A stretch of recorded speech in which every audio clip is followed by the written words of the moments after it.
Hi, this is Bianca with the EB Group, And we're Banuelos with AB Group. and today we are going to talk about what to expect buying your first home.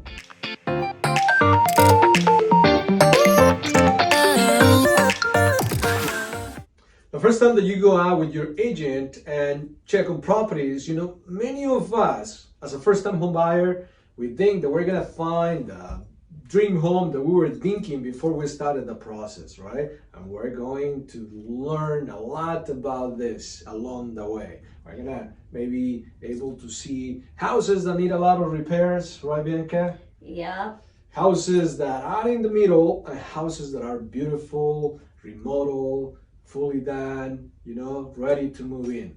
Be open-minded, be patient, right? Especially in this market. How is this market, Bianca? so right now the market's tough. Our clients, we want you to come out and be positive, but also have patience.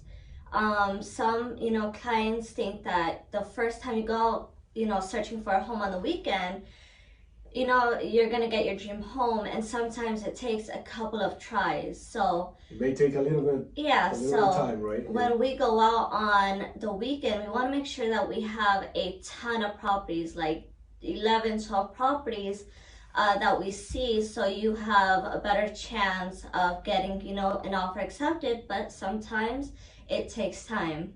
That is correct. And like we said, especially in this market, right? We go out with a client. You have a client right now who you're working with, right? And we have sent maybe 5, 6 offers, right? After we visited maybe like 10, 12, 15 houses in one day, maybe in a Saturday or a Sunday. And then many of the times it's because we are competing with many other buyers, right? Our offers get rejected, right? And sometimes, right, it depends on what kind of offers we're competing with. Yeah, there's different kinds of offers, but Cash offers. cash offers, conventional, FHA, just different. A lot of people are looking at the same property, so you want to keep an open mind, be patient, because you're gonna find a dream home, but sometimes it's just not right away. Yeah, and like what we tell our clients, if it were easier to purchase a house, we all had a house, right? We wouldn't have any tenants, any renters out there, right? So it's a process, be patient.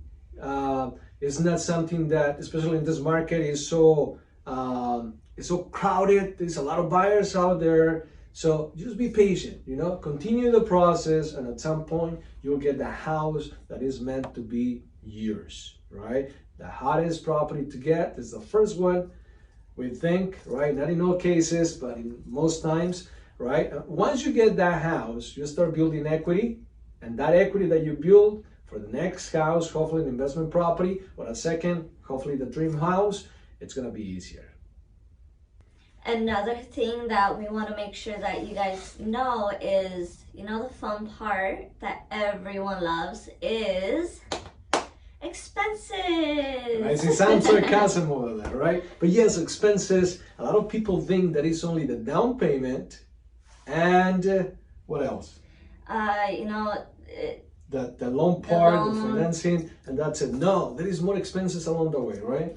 Yep, a lot more. A lot more. So, it's good to know. I think it's better to be clear on where you are stepping on, and that's why it's important to have a home buyer consultation, right, with your real estate agent. We push for it. We want our clients to come over to our office so we can explain the process step by step, right? So you and us are in the same page. Once we go in escrow, expenses start, through the process of purchasing a property. You have to do home inspections, right? Home inspections, depending on the house and depending on the inspector, it's gonna cost you money out of your pocket, right? It may be anything between $300 to $450. It may be a little bit more, right? Termite inspections also, they are gonna cost you, for the inspectors who is gonna come over to inspect the termites. In this property, you are entitled to choose your home inspectors, whoever you are comfortable working with, right? Then you have the appraisal, right? The bank is going to order that appraisal for you. You cannot order it, but you have to pay for it out of pocket. And that's going to cost anything between 700 to sometimes 1,200, right? Consider those expenses as well. Talk to your real estate agent, also to the mortgage lender. They know about it. With the mortgage lender, talk to them about the costs that are involved while or through financing, right? Through financing. What are going to be their financing costs, right? How much is it going to cost you to pay at closing of escrow? Yep, and we also want to make sure that when we have a buyer consultation, you know all the stuff beforehand. So what to expect is, you know, when you're buying a home and you put in an offer, you gotta also expect the repairs. So you want to make sure that you have room after the offer to repair the property and still, you know, be okay with how the property is. Right, you don't want to become a new homeowner, but a poor homeowner, right? Basically, it's good to have some reserves in case anything happens, right? You're moving into a new property. It might look perfect, but remember, we have plumbing, we have electrical, we have roof, anything may happen. So those home inspectors should be able to help you on understanding the condition of the property. Repairs are negotiable between buyer and seller, but sometimes, especially in this market, most of the time seller has the leverage. Not all the time though. It depends on the real estate agent who is helping you out and communication with the sellers, right? Yeah. Okay, so if you like these videos, don't forget, Comment, like, subscribe. and we'll see you in our next video.